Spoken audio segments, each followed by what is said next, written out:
রোববার বিকেলে রাজধানীর মুগদা এলাকার মান্ডা আব্দুল গনি রোডের এই বাড়ির নিচ থেকে অজ্ঞাত এক ব্যক্তির মাথাবিহীন খণ্ডিত মরদেহ উদ্ধার করে পুলিশ। স্থানীয়দের দেয়া তথ্যের ভিত্তিতে ঘটনাস্থল থেকে পলিথিনে মোড়ানো অবস্থায় উদ্ধার করা হয় মরদেহের 7টি খণ্ডিত অংশ।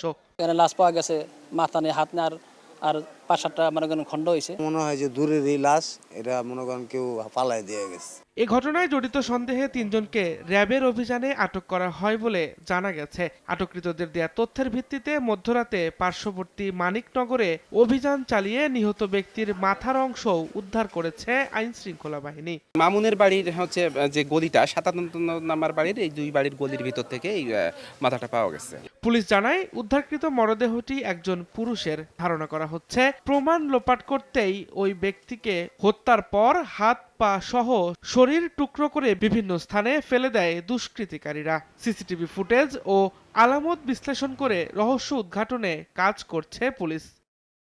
7টি খণ্ড পেয়েছি একজন অজ্ঞাতনামা পুরুষের, যাকে হত্যা করা হয়েছে। তার পরিচয় উদ্ঘাটনের প্রচেষ্টা অব্যাহত আছে। পাশাপাশি এই হত্যাকাণ্ডে যে বা যারা জড়িত তাদেরকে শনাক্ত করার কাজও চলমান আছে। আইনি প্রক্রিয়া শেষে মরদেহের খণ্ডিত অংশ ময়নাতদন্তের জন্য ঢাকা মেডিকেল কলেজের মর্গে পাঠানো হয়েছে। তবে নিহত ব্যক্তির হাতের একটি অংশের হদিস এখনো মেলেনি। দিন মোহাম্মদ সাব্বির, সময় সংবাদ, ঢাকা।